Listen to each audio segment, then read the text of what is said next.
You know that phrase people love to throw around when life gets messy? Everything happens for a reason. It sounds so comforting, doesn't it? Like there is some cosmic plan making sure all your pain has a purpose. But what happens when you really dig into what that means? What happens when you are the one left standing in the wreckage, wondering what grand design could possibly justify what you've lost? Let me take you inside a story that'll make you question everything you thought you knew about fate, purpose, and the stories we tell ourselves to sleep at night. Picture this: it is summer in a charming little city called Dagny. The kind of place where people actually know their neighbors' names and kids ride bikes without helmets. Life feels predictable, safe, manageable. Nature doesn't care about your summer plans. Out of nowhere, a weather system rolls in like an uninvited guest at a dinner party. The kind of storm that meteorologists will later call unprecedented and a 100-year event. Rain doesn't just fall fitty, it attacks.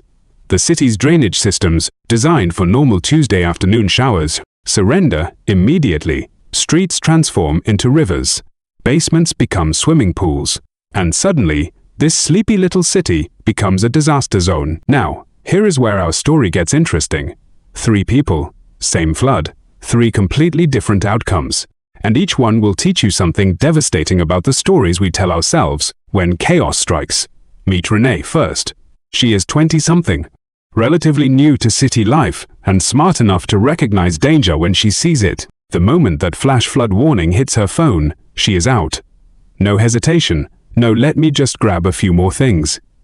She throws her essentials in her car and drives straight to her parents' place 4 hours away. Classic fight-or-flight response, and she chose flight. But here is the thing about natural disasters: they don't just destroy buildings, they destroy lives in ways you never see coming.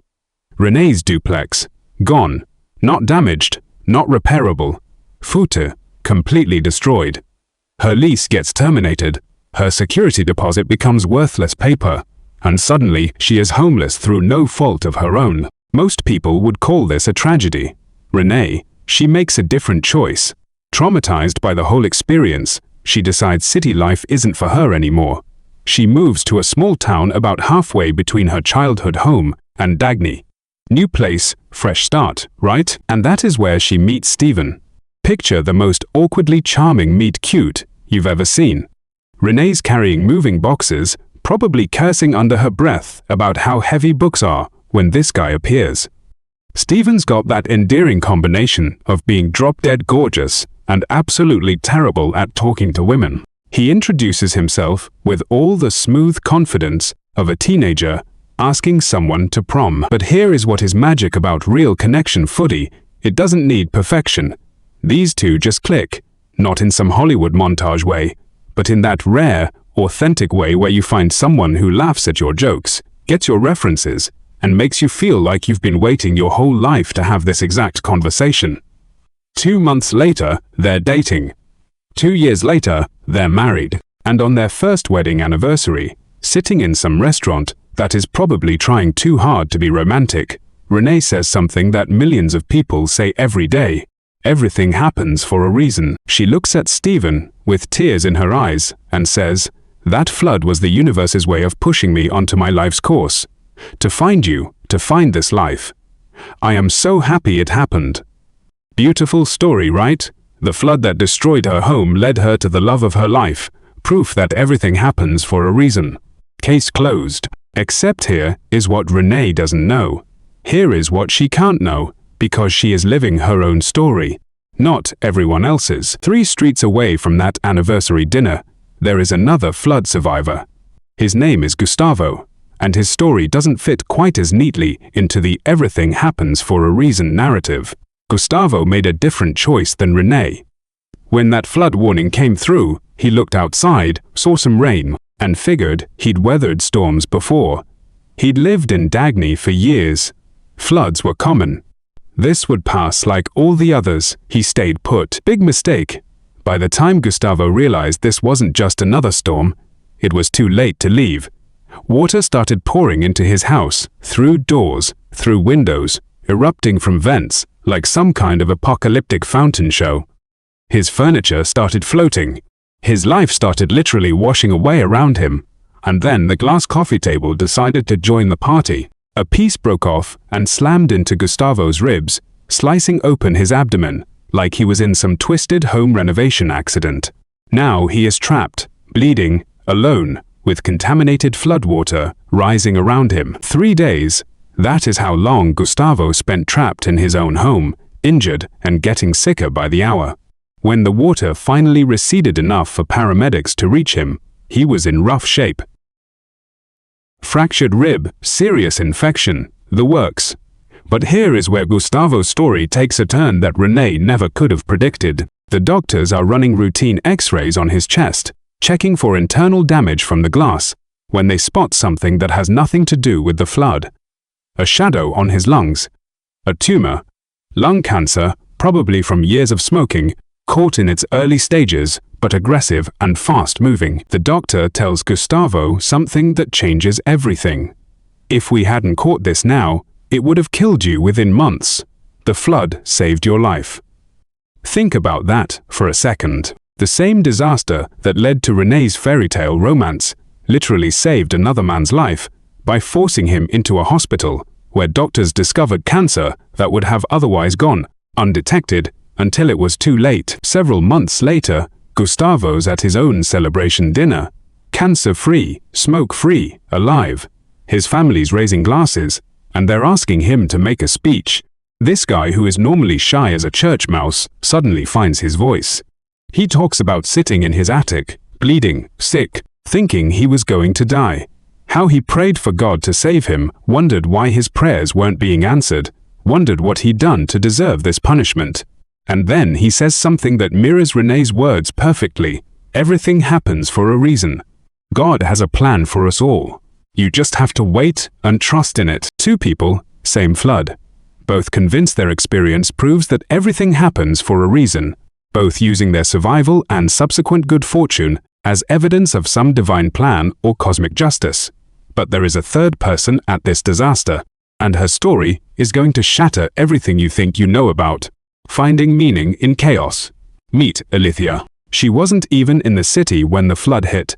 She lived outside Dagny, worked outside Dagny, was perfectly safe when the storm rolled through. Her house was fine, her job was fine, her life was fine. But the flood destroyed her anyway. Her older brother Aaron lived in the city. Like Gustavo, he didn't evacuate in time. Unlike Gustavo, Aaron tried to drive out after the flooding started. His car got swept off the road into a flooded culvert. He hit his head in the crash. He didn't make it. Here is what you need to understand about Alithia and Aaron. They weren't just siblings, they were best friends. Their father died when they were young, and they'd been each other's anchor through every storm life threw at them. Aaron wasn't just her brother Fidi, he was her person, her constant, her proof that good people exist in this world. Now he is gone, and every morning, Alithia wakes up to the weight of his absence. She thinks about how strange it is that emptiness can feel heavier than presence ever did. A few months after the flood, Alithia's out to dinner with some high school friends, just trying to be normal, trying to rejoin the world of small talk and casual complaints. Rebecca starts talking about her recent breakup. Standard post-relationship analysis, you know the drill. And then Rebecca says it, but you know, I just try to always remind myself that everything happens for a reason. Now, Alithia's not usually confrontational. She is the type who keeps the peace, who nods along even when she disagrees. But something about hearing that phrase "suin," that comfortable, thoughtless phrase, "sivan," in the context of a minor breakup, while she is sitting there, carrying the weight of her brother's death. Something snaps. How? She asks, looking up from her meal. Rebecca's confused. How what? How does everything happen for a reason? Rebecca gives the standard response. You know it by heart. I believe the universe has a plan. Things work out. Bad things lead to good things. It is all connected. And that is when Alithia delivers a response that cuts through every comfortable platitude we tell ourselves about suffering and meaning. What if what happens kills you or someone you love? Someone who is good, who does good in the world, who has their whole life ahead of them. Did God do that? If he did, God is a special kind of evil. If he didn't, What kind of God is he? She pauses, lets that sink in, then continues. It is easy to think things happen for a reason when they work out for you. We all love the comfort that someone's looking out for us. But for every event people claim happened for a good reason, there are countless other people affected by the same event who aren't okay, who wouldn't say it happened for a good reason, or who can't say anything at all because there is no one left to say it. The table goes silent. You could hear a pin drop.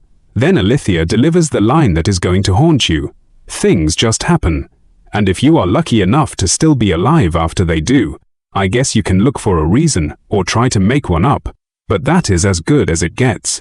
Rebecca, trying to salvage some meaning from the conversation, asks quietly, well, if you are alive, isn't that not enough? That question hangs in the air like smoke. Here is what is so brutal about this story. Renee and Gustavo aren't wrong to feel grateful. They survived. They found love, health, second chances. Their gratitude is real and valid and human. But their interpretation, faulty, that their good outcomes prove some grand design, faulty, completely ignores Alethea's reality. The same flood that pushed Renee toward her soulmate and forced Gustavo into life-saving medical care also killed Aaron.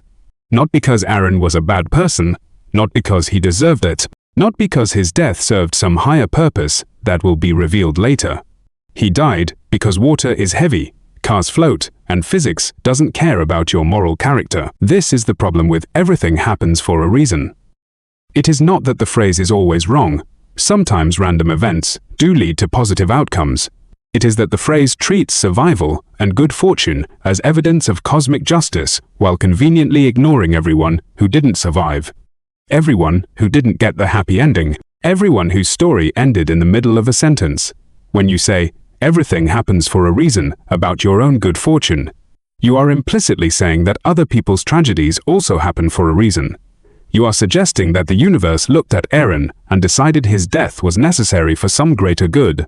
You are claiming that children who die of cancer, people who lose their homes to natural disasters, families torn apart by violent civil, that all of this suffering serves some purpose that justifies the pain. That is not comfort. That is cruelty disguised as wisdom. But here is what is even more complex. Humans need stories. We need frameworks to make sense of chaos, patterns to navigate uncertainty, narratives that help us get up in the morning and face another day in a world that can take everything from you without warning or explanation. The phrase, everything happens for a reason, persists because it serves a psychological function. It gives us the illusion of control and predictability in a universe that offers neither. It suggests that suffering has meaning, that our pain serves a purpose, that someone or something is looking out for us, and sometimes that story helps people survive. Gustavo's faith that God had a plan helped him through cancer treatment. Renee's belief that the universe pushed her toward love helped her rebuild after losing her home. These stories can be powerful tools for healing and resilience, but they become dangerous when we mistake our personal coping mechanisms for universal truths. When we use our own survival as evidence that the universe is just, we're not just telling ourselves a comforting story. We're making a moral claim about everyone who didn't survive. There is a difference between saying, I choose to find meaning in my suffering, and saying everything happens for a reason. The first is a personal choice about how to respond to chaos. The second is a claim about the nature of reality that ignores the experiences of everyone whose story doesn't fit the narrative. The truth is simpler and more complex than everything happens for a reason. Things happen. Period. Storms form because of atmospheric pressure and temperature gradients, not because the universe needs to teach someone a lesson. Cars crash because of physics, not because fate has a plan. People die because bodies are fragile. And the world is dangerous, not because their death serves some higher purpose. But here is what is remarkable about humans. We're meaning-making machines. We can't help but look for patterns, create narratives, find purpose even in random events. That is not a bug in our programming, Fudrin. It is a feature. It is part of what makes us human. The question isn't whether we should look for meaning in suffering. The question is how we do it without dismissing other people's pain, without claiming our interpretations as universal truths, without using our own survival as evidence that the universe is fair. Maybe the most honest thing we can say is this: terrible things happen to good people for no reason at all, and sometimes, if we're incredibly lucky, we survive those terrible things and find ways to build something beautiful from the wreckage. Not because the terrible things were necessary, not because they served some greater purpose, but because humans are remarkably resilient creatures who can create meaning even in the face of meaningless chaos. Renee found love after losing her home. Gustavo found health after nearly dying. These are beautiful outcomes, worth celebrating and being grateful for. But they're not evidence of cosmic justice. They're evidence of human resilience, medical advancement, and the random distribution of both tragedy and fortune in an indifferent universe. Alithia lost her brother. There is no greater good that justifies that loss, no lesson that Aaron needed to teach the world through his death, no plan that required his absence. His death was senseless, meaningless, and devastating. And that is okay to sit with. That is okay to rage against. The most profound response to chaos isn't to pretend it has meaning subby. It is to create meaning in spite of its absence. To love fiercely because relationships are fragile. To help others because suffering is inevitable. To fight for justice because the universe doesn't provide it automatically. To be kind because kindness is a choice we make, not a law the universe enforces. When Rebecca asks Alithia if being alive isn't enough, she is asking one of the most important questions humans can ask.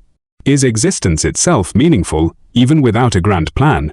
Is survival worth celebrating even if it is random? Is love worth pursuing, even if it can be destroyed without warning? Alithia doesn't answer that question in the story, and maybe that is the point. Maybe the question itself is more important than any answer we could give. Maybe learning to sit with uncertainty, to find meaning without claiming universal truth, to be grateful without being naive. For maybe that is the most honest way to respond to a world that gives us both floods and love, cancer and recovery, loss and resilience. Everything doesn't happen for a reason, but that doesn't mean nothing matters. It means everything matters more, because meaning is something we create, not something we discover. It is a choice we make, not a truth we uncover. And that choice to win, the choice to love, to hope, to help, to heal, to find beauty in brokenness. That choice makes us human, not because the universe demands it, but because we decide it is worth doing anyway. That might not be as comforting as believing in cosmic justice, but it is more honest. And maybe, in a world full of floods and randomness and loss, honesty is the most radical form of hope we have.